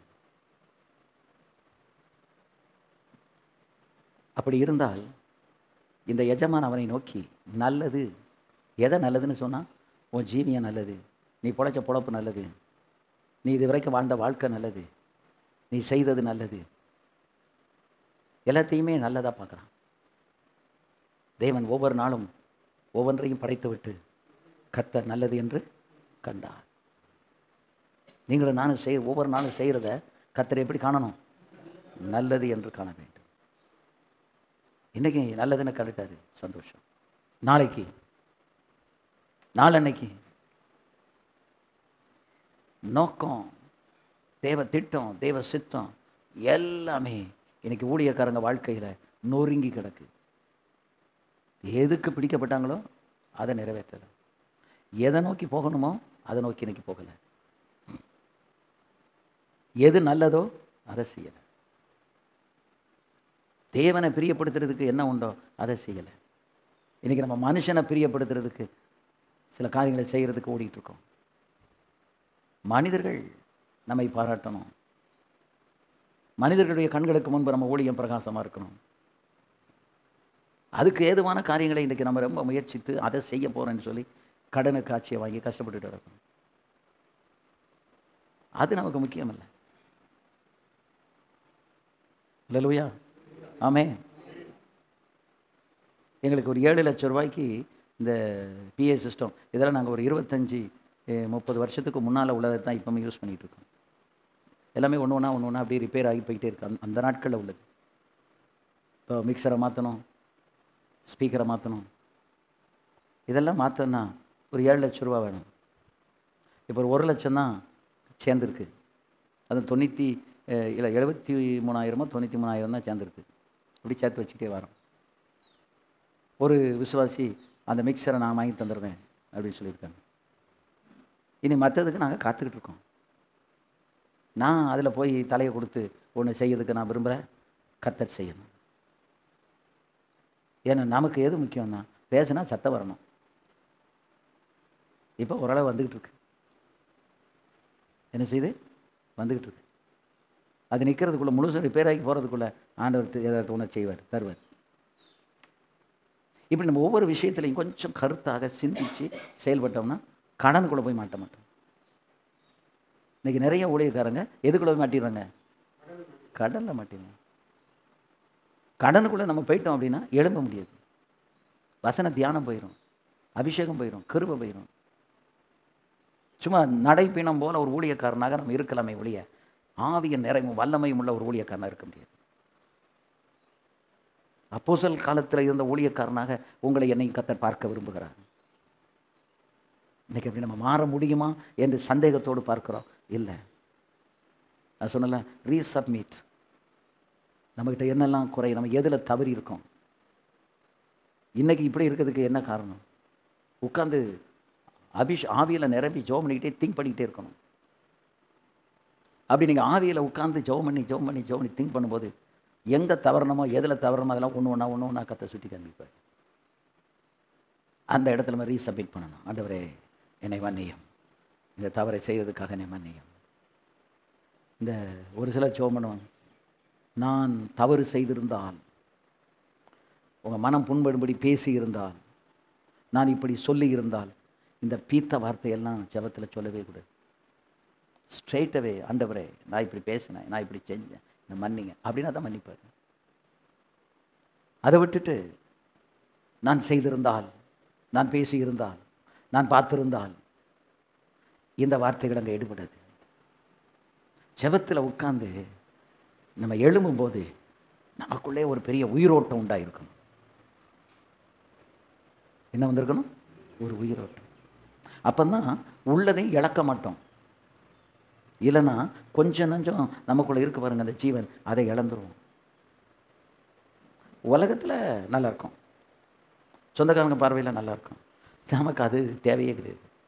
நம்ம கர்த்தருடைய பார்வையில் நல்லா இருக்கணும். எஜமான் அவனை பார்த்து நல்லது, அவன் எதை வச்சு சொல்கிறான் நல்லது? அவனுடைய உண்மை, அவனுடைய உத்தமத்தை பார்த்து அவன் சொல்கிறான் நல்லது.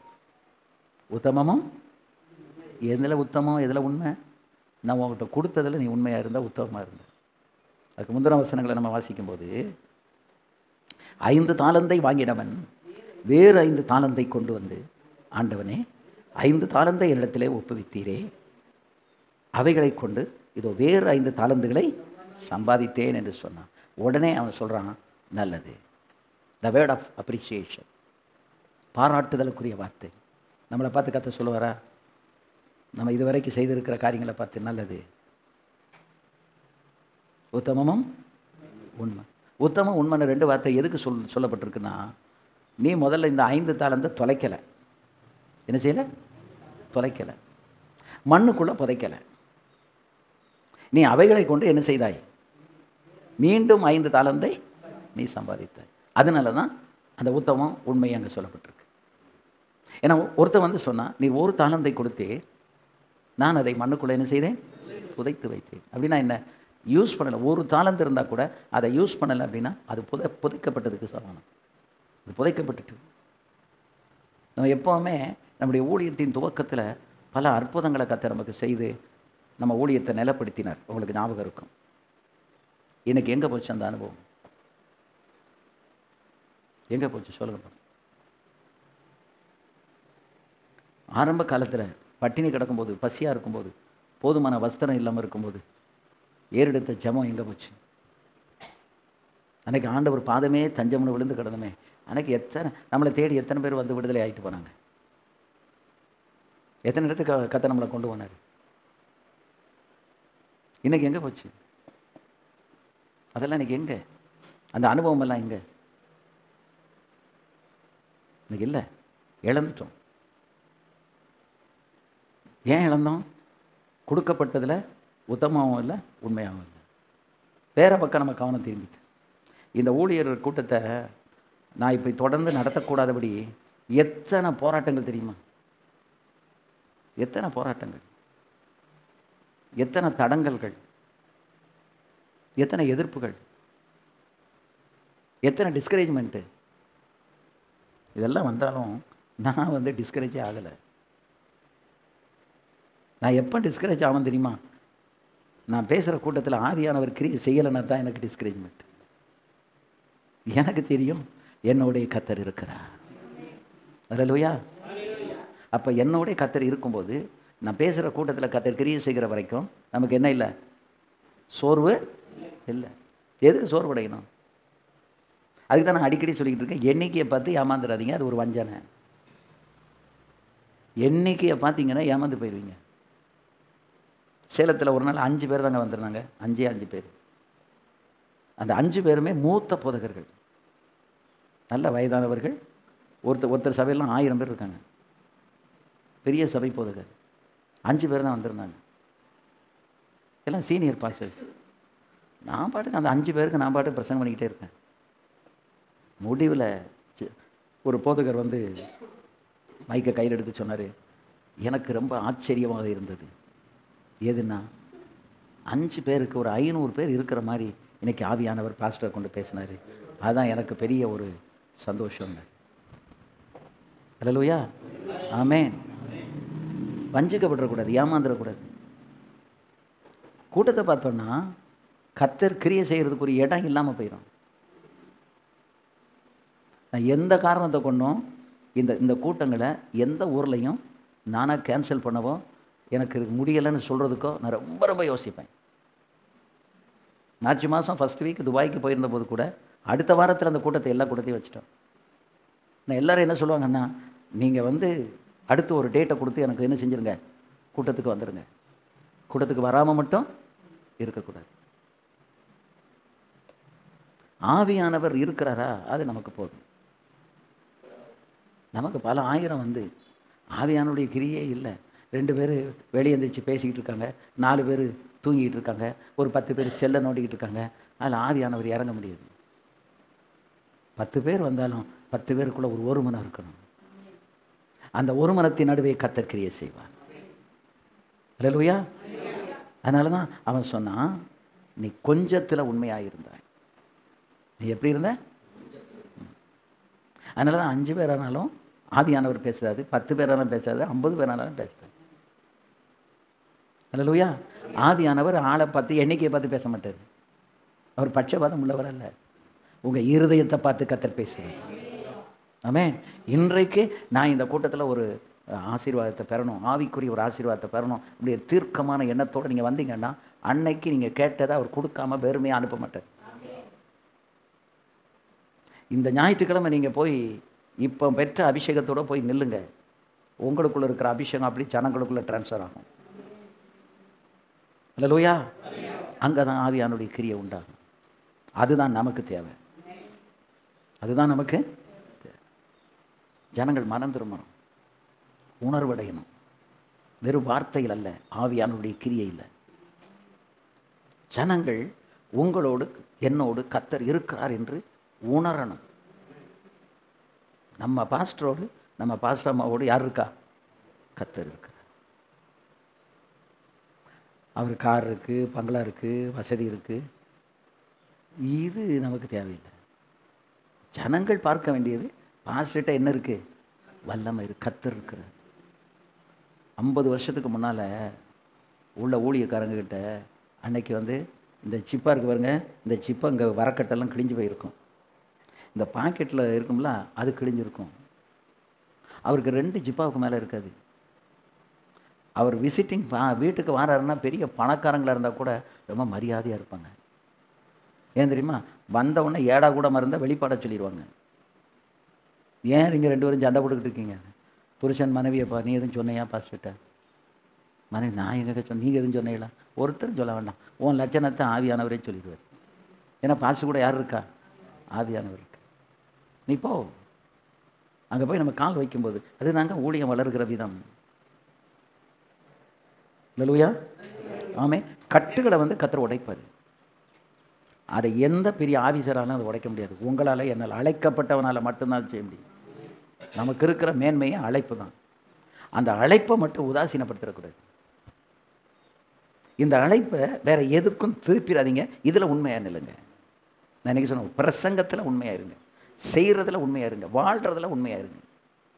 அப்போ தான் எஜமான் பார்த்து நல்லது, வெல் டன், நீ நல்லா செய்திருக்கிற, நான் சொன்ன வேலையை செய்திருக்கிறேன். இப்போ ஒரு எஜமான் வந்து ஒரு வேலையை சொல்லிட்டு போயிருக்காரு. நம்ம அவர் சொன்ன வேலையை மட்டும் செய்யலை, மீதி இருக்க அத்தனை வேலையும் செஞ்சு முடிச்சிட்டோம். நம்ம என்ன நினச்சிட்டு இருக்கோம்? நிறைய வேலை செஞ்சுருக்கோம்.